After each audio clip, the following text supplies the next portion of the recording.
Hi students, 12th அக்கௌண்டன்சியில் உங்களுக்கு theory பார்ட்டில் இருக்கக்கூடிய most important 2 mark 3 mark and 5 mark தான் பார்க்க போகிறோம். ஸோ இந்த வீடியோ ரொம்ப ஒரு முக்கியமான ஒரு வீடியோ.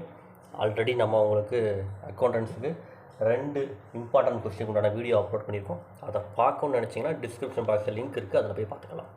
ஓகே ஸ்டூடெண்ட்ஸ், இப்போ அக்கௌண்ட்ஸை பொறுத்தளவுக்கு நமக்கு கண்டிப்பாக தியரியிலேருந்து குறைஞ்ச ஒரு 2 மார்க் கொஸ்டின், ஒரு 3 கொஸ்டின் டைம் அனுச்சு அப்படின்னா வரும். 3லேருந்து ஒரு 4 கேள்வி வரும்.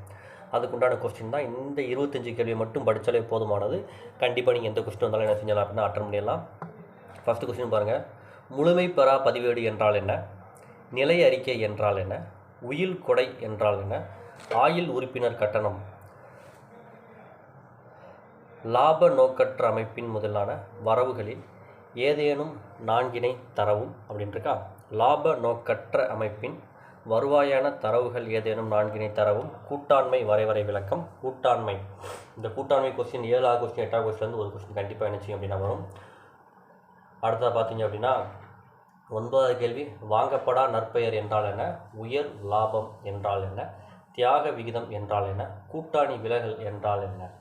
இந்த கேள்வியெல்லாம் உங்களுக்கு வந்து மிக மிக முக்கியமான கேள்வி. நம்ம கொடுத்துருக்கக்கூடிய கொஸ்டின்ஸ் எல்லாருமே உங்களுக்கு மோஸ்ட் இம்பார்ட்டன்ட் கொஸ்டினாக உங்களுக்கு என்ன செஞ்சிருக்கேன் அப்படின்னா கொடுத்துருக்கேன்.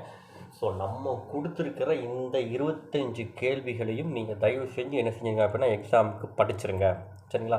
நீங்கள் இந்த கொஸ்டின்ஸை படித்தாலே போதுமானது. ஸோ 2 மார்க்கு மேக்ஸிமம் உங்களுக்கு வரக்கூடிய கொஸ்டின்ஸ் உங்களுக்கு இதிலேருந்தே உங்களுக்கு என்ன ஆயிரும் அப்படின்னா கவர் ஆயிரும். ஸோ 2 மார்க்கில் இந்த 25 கொஸ்டின்ஸ் தாராளமாக நீங்கள் படிச்சிடலாம்.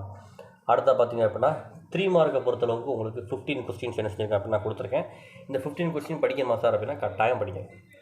இது போக இந்த வீடியோவுக்கு அடுத்து உங்களுக்கு வீடியோ ஒரு அப்லோட் பண்ண போகிறேன். அந்த வீடியோவில் என்ன இருக்கும் அப்படின்னா 2 மார்க்ஸ் சம்ஸ் தனியாக, 3 மார்க் சம் தனியாக, 5 மார்க் சம் தனியான்னு உங்களுக்கு தனித்தனியாக என்ன செஞ்சுருக்கேன் அப்படின்னா எந்த சம்லாம் 2 மார்க், எந்த சம்லாம் 3 மார்க், எதெல்லாம் 5 மார்க் அப்படின்னு தனித்தனியாக உங்களுக்கு எடுத்து வச்சுருக்கேன். ஸோ அந்த வீடியோ உங்களுக்கு ரொம்ப யூஸ்ஃபுல்லாக இருக்கும். ஸோ அதையும் என்ன செஞ்சுக்கோங்க அப்படின்னா ஃபாலோ பண்ணிக்கோங்க. ஸோ இந்த 3 மார்க் கொஸ்டின்ஸ் எல்லாம் ஒன் டைம் என்ன செஞ்சுக்கோங்க அப்படின்னா பார்த்துக்கோங்க. ஸோ இந்த கொஸ்டின்ஸை தரவு பண்ணி ஃபஸ்ட்டு இந்த கொஸ்டின்ஸ் என்ன செஞ்சுங்க அப்படின்னா முடிச்சிடுங்க, சரிங்களா? இதை நீங்கள் முடித்தாலேவும் நம்ம தியரி பார்ட்லேருந்து எந்த கொஸ்டின்ஸ் கேட்டாலும் நம்ம தாராளமாக என்ன செஞ்சிடலாம் அப்படின்னு எழுதிடலாம், ஓகேங்களா? அடுத்தா பார்த்தீங்க அப்படின்னா தியரியில் இருக்கக்கூடிய இம்பார்ட்டன்ட் 5 மார்க் கொஸ்டின்ஸ் தான் என்ன செய்ய போகிறோம் அப்படின்னா இதில் கொடுத்துருக்கோம். இந்த கொஸ்டின் மட்டும் படித்தா போதுமா? ஃபஸ்ட்டு அட்லீஸ்ட் இந்த கொஸ்டினை மட்டுமா என்ன செய்யுங்க அப்படின்னா தியரி பார்ட் இம்பார்ட்டன்ட் கொடுத்து என்ன செய்யுங்க அப்படின்னா படிங்க. கண்டிப்பாக அதுலேருந்து கொஸ்டின்ஸ் கட்டாயமாக அடிச்சிங்க அப்படின்னா வரும். ஸோ இந்த கேள்விகளில் டோட்டலாகவே உங்களுக்கு 6 கொஸ்டின் தான் கொடுத்துருக்கேன். ஸோ இந்த 6 என்ன செஞ்சீங்க அப்படின்னா படிச்சிருங்க. Thank you, students.